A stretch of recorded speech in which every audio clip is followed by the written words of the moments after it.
प्यारे दोस्तों, बहुत-बहुत स्वागत है आपका अपने चैनल यूजीसी नेट साहित्य दर्पण में। तो आपको जैसा पता है कि हम एनटी नेट की तैयारी हिंदी विषय से इस चैनल के माध्यम से कर रहे हैं और हम फ्रेंड्स लाइव संपूर्ण पाठ्यक्रम से प्रश्नोत्तरी कर रहे थे। कुछ दिक्कतों के कारण मुझे प्रश्नोत्तरी को वहीं पर स्टॉप करना पड़ा, बंद करना पड़ा। उसके लिए मैं माफ़ी चाहती हूँ।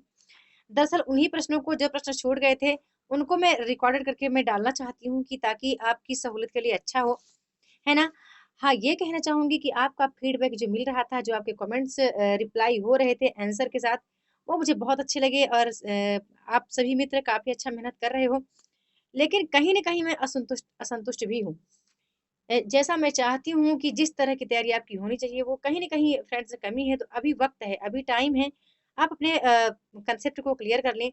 जो चीज़ें नहीं आ रही, उसको बार-बार रिवाइज़ करें। फर्स्ट पेपर, सेकंड पेपर दोनों के लिए अच्छा टाइम दें क्योंकि अभी इतनी गर्मी भी नहीं पड़ रही है कि आपको पढ़ने में कोई दिक्कत हो। है ना? यही सही समय है।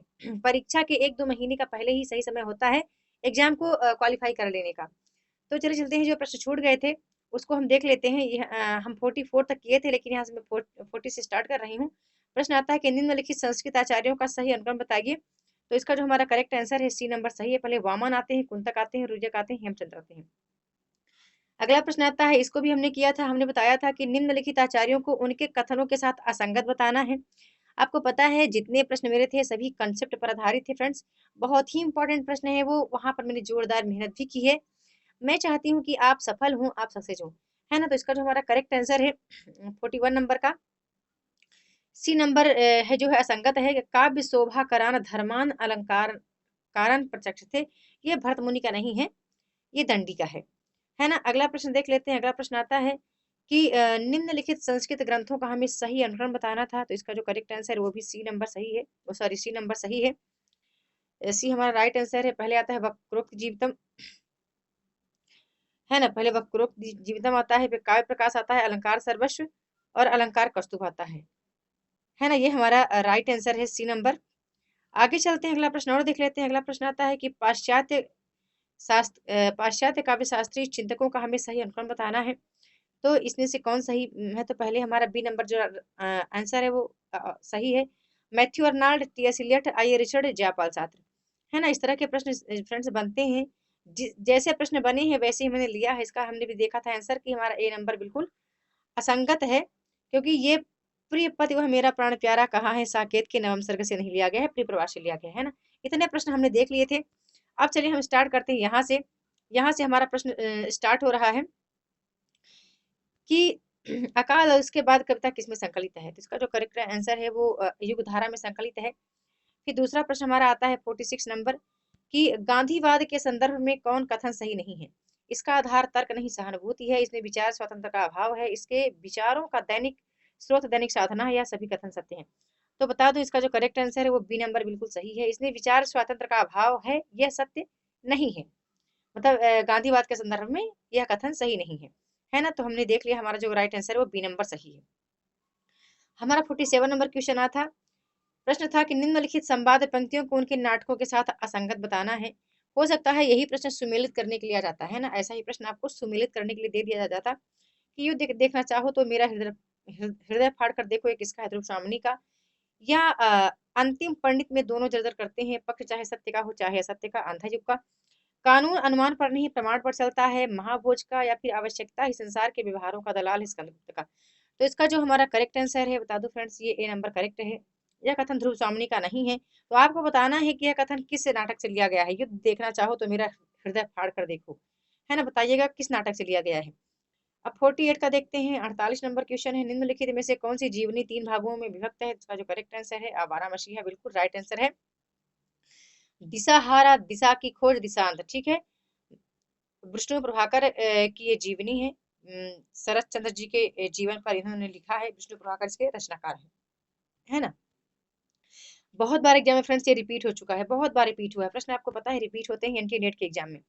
अगला प्रश्न आता है, निम्नलिखित विधाओं में से आपको संगत का चयन करना है। एक ही है जो संगत है, बाकी सभी संगत हैं। तो हमारा जो करेक्ट आंसर है, आप उधरी जो है आत्मकथा विधा की रचना है, बिल्कुल संगत है। बाकी जो है ये सभी असंगत हैं, आप देख लेना, इकाई 10 से लिया गया प्रश्न है ना?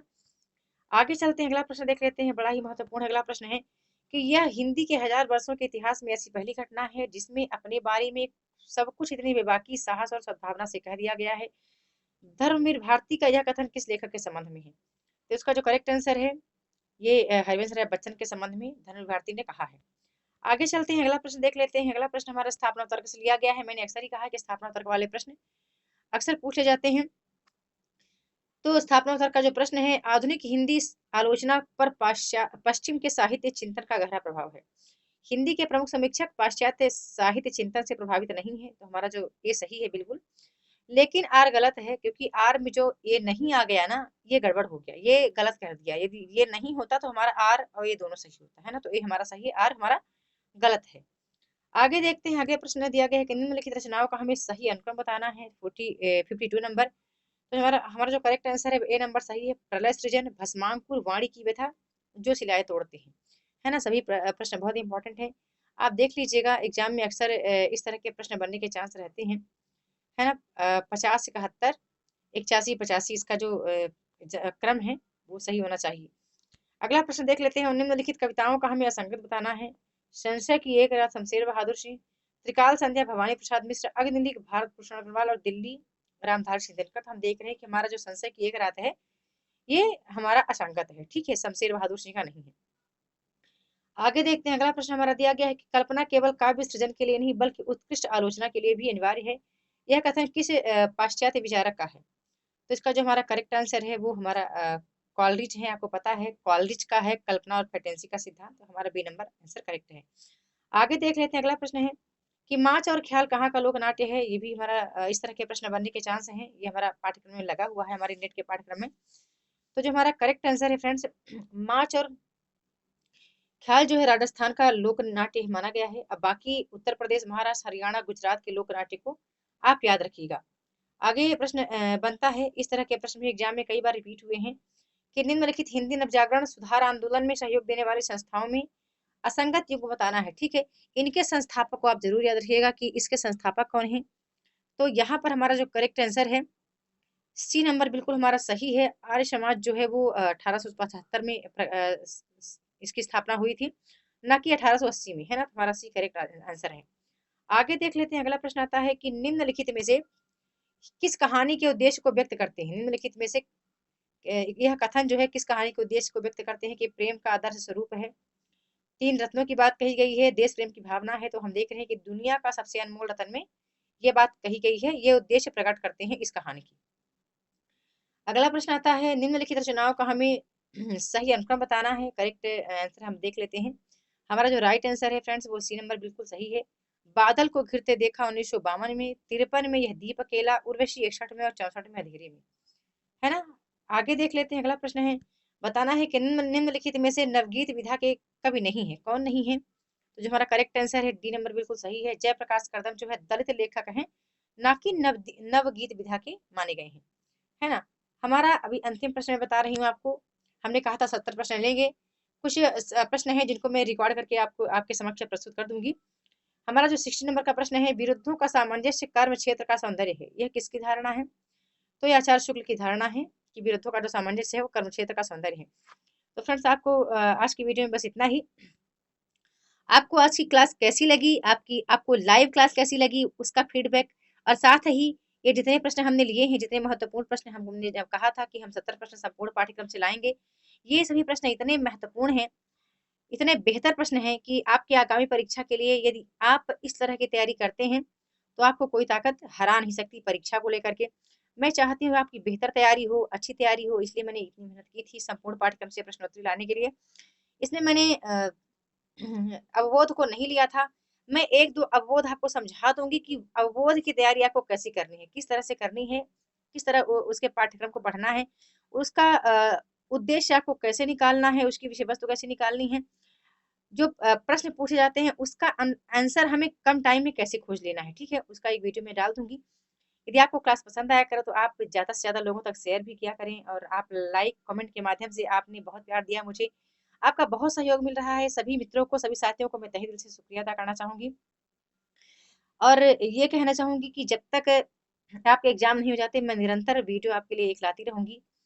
और फ्रेंड्स आपको पता है मेरे भी एग्जाम हैं, एमपीपीएससी के एग्जाम मेरे निकट आ रहे हैं, तो थोड़ा-सा मुझे भी वहाँ पे फ़ोकस करना पड़ेगा, लेकिन उससे उसको तो मैं कर लूँगी, बट आपकी तैयारी के लिए मैं ज़्यादा टाइम देने के लिए तैयार हूँ, लेकिन आप पूरे मन लगन से अपनी तैयारी को जारी रखें, मेहनत करते जाएँ, है ना? ये देखिए हमारे महत्वपूर्ण प्रश्नोत्तरी थे जिनको हमने लाइव किया था। इसका पीडीएफ आपको टेलीग्राम पर मिल जाएगा, लेकिन इसका उत्तर वहाँ पर नहीं दिया जाएगा, है ना? जिसने लाइव क्लास देखा है, मैं जानती हूँ उनके पास उत्तर ऑलरेडी हैं। तो बस इतना ही, अपनी तैयारी को बेहतर करते रहें और पूरे लगन मन से पढ़ाई करें। और बहुत-बहुत धन्य वीडियो के साथ बने रहने के लिए।